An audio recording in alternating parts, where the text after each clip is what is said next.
প্রিয় বন্ধুরা, তোমরা অবশ্যই জানো গত 1 ডিসেম্বর 2025 তারিখ থেকে অফিসিয়াল নোটিফিকেশান প্রকাশ করা হয়েছে এসএসসি জিডি কনস্টেবল 2025-26 জন্য, যার জন্য অলরেডি তোমাদের অনলাইন আবেদন করার ভিডিওটা দিয়ে দিয়েছি, তোমরা হয়তো দেখেছো।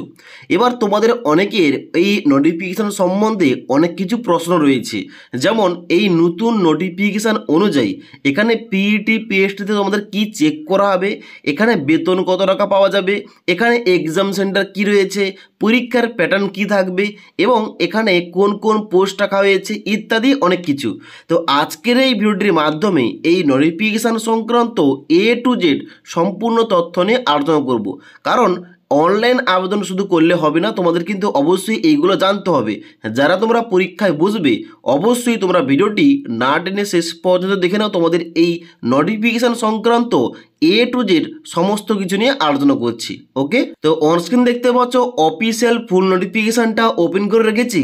এখানে তোমাদের নোটিশে প্রথমে দেওয়া রয়েছে constable GD in central arm police force CAPF and SSF and rifleman GD in Assam rifle examination 2026 কেন বলা হচ্ছে, এখানে কিন্তু তোমাদের রিক্রুটমেন্টটা 2026এই হবে। ওকে, এবার অনলাইন আবেদনটা গত 1 ডিসেম্বর 2025 তারিখ থেকে স্টার্ট হয়ে গেছে।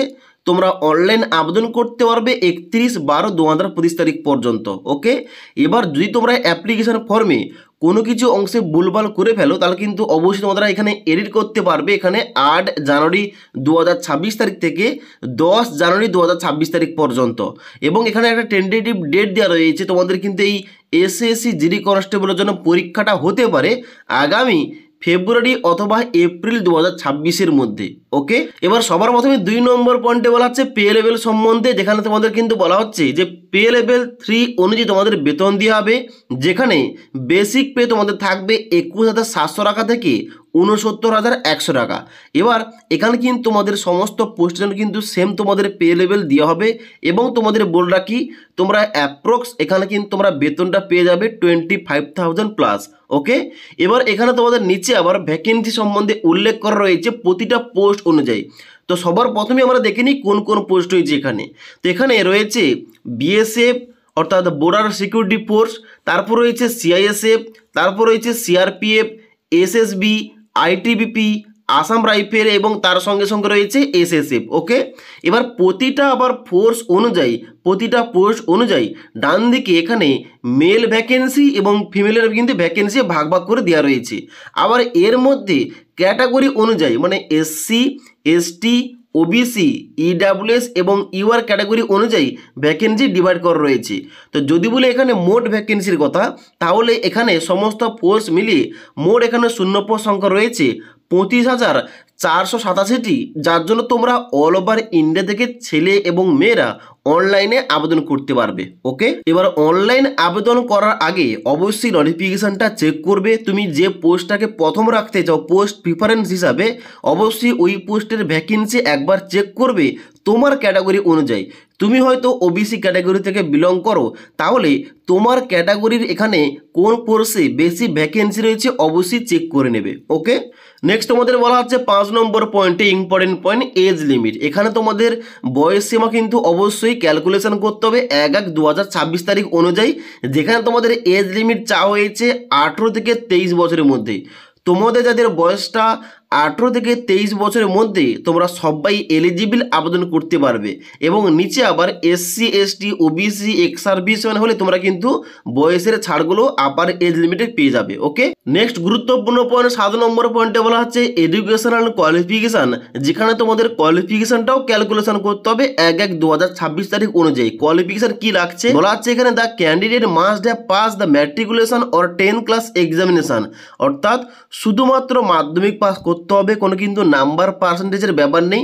তোমরা শুধুমাত্র মিনিমাম নাম্বার পেয়েই মাধ্যমিক পাস করলেই এই এসএসসি জিডি কনস্টেবলের অনলাইন আবেদন করতে পারবে। ওকে, তার জন্য তোমরা যারা শুধুমাত্র মাধ্যমিক পাস করেছো তোমাদের জন্য কিন্তু একটা দারুণ অপরচুনিটি।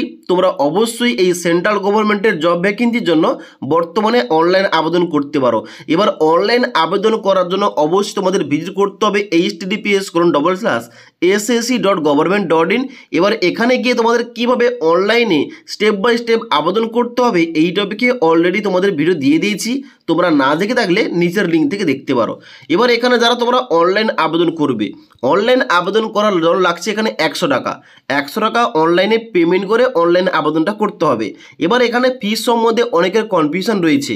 তোমরা অনেকেই কমেন্ট করছো, যারা তোমরা মেয়েরা তোমরা করছো এখানে কমেন্টটা যে আমি হয়তো আনডিজার্ভ ক্যাটাগরি থেকে বিলং করি, আমাকে কি এখানে অনলাইনে পেমেন্টটা করতে হবে? না, পেমেন্ট করতে হবে না। কারণ এখানে তোমাদের নিচে বলা হচ্ছে ওমেন ক্যান্ডিডেট, মানে সমস্ত মহিলারা, মানে সে হতে পারে আনডিজার্ভ, এসসি, এসটি, ওবিসি, যে কোনো ক্যাটাগরি হতে পারে, তাদের কিন্তু কোনো কিছু ফিস লাগবে না। এবং তার সঙ্গে সঙ্গে যারা এসসি ক্যাটাগরি থেকে বিলং করছে, যারা এসটি ক্যাটাগরি থেকে, যারা এক্স সার্ভিসম্যান, তাদের কিন্তু টোটালি এক্সটেন্ড করা হয়েছে পেমেন্ট অফ ফিস সম্বন্ধে এখানে।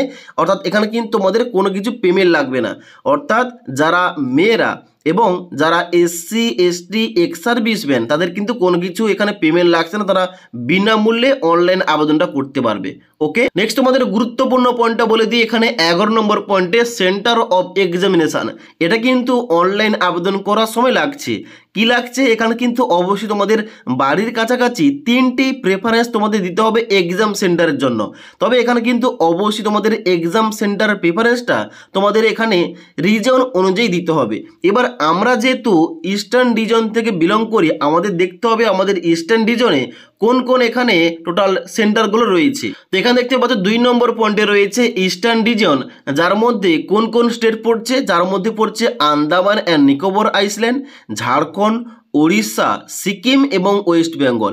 এবার আমাদের দেখতে হবে শুধুমাত্র ওয়েস্ট বেঙ্গলের মধ্যে কোন কোন এক্সাম সেন্টার রয়েছে। এখানে দেখতে পাচ্ছ রয়েছে মালদা, তারপর রয়েছে এখানে আসানসোল, তারপর রয়েছে কলকাতা অথবা হাওড়া।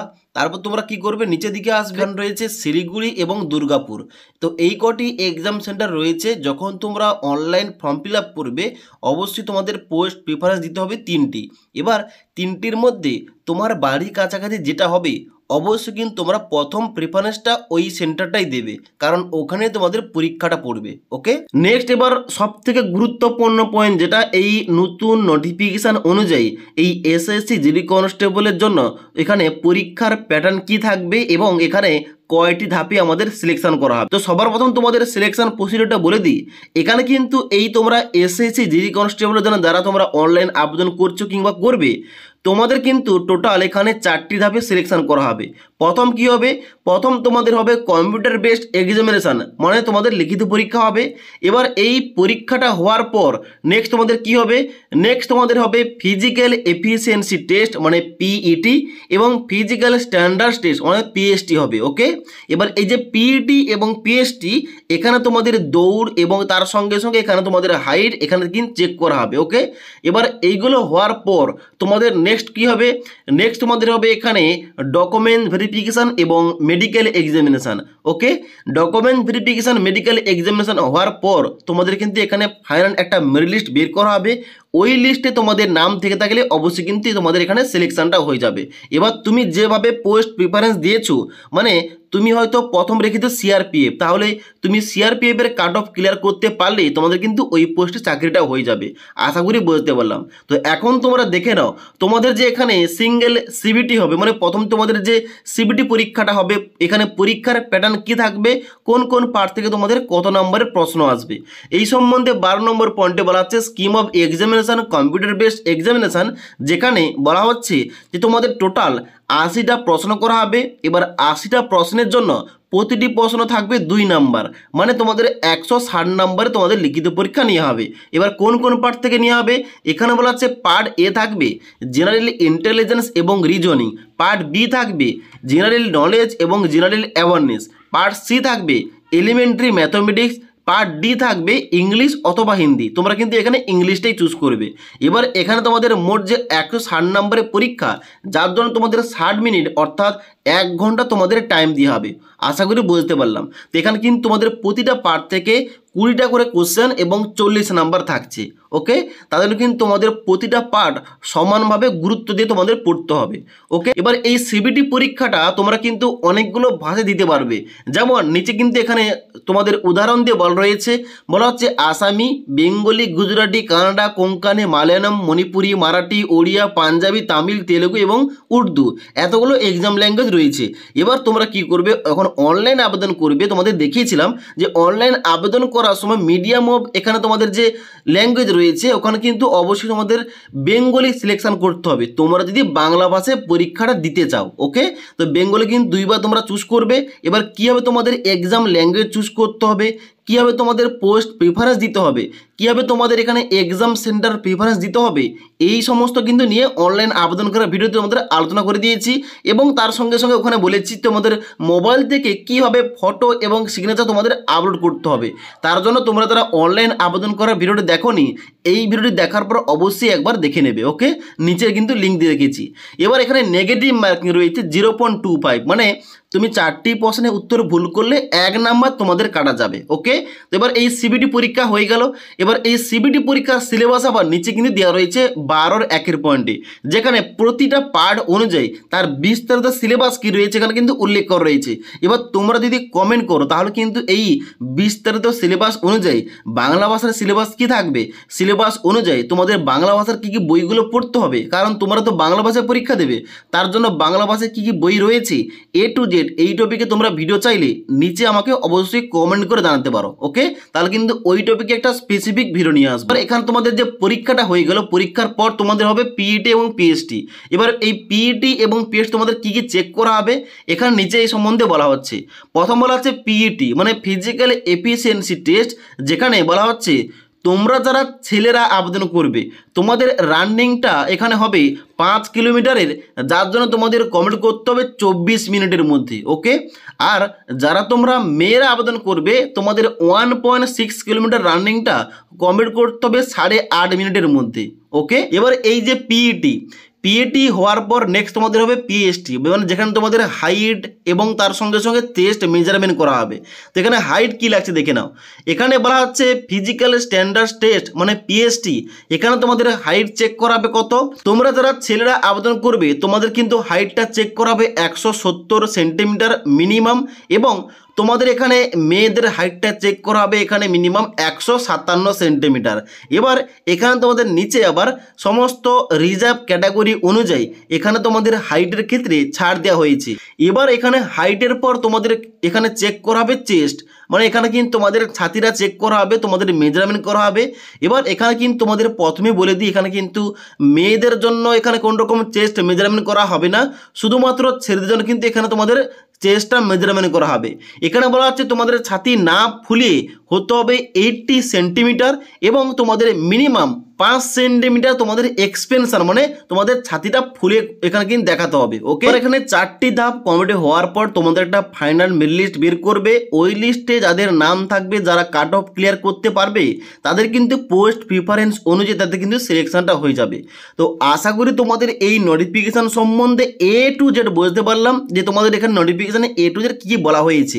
এবার তোমাদের যদি এখানে অনলাইন আবেদন করতে গিয়ে কিংবা এই নোটিফিকেশান সম্বন্ধে কোনো কিছু ডাউট কিংবা কোশ্চেন থেকে থাকে নিচে আমাকে অবশ্যই কমেন্ট করতে পারো। তাছাড়া আজকের এই ভিডিওটির আপডেট তোমাদের ভালো লেগে থাকলে একটি লাইক করবে এবং বন্ধুদের অবশ্যই ভিডিওটি শেয়ার করে দেবে।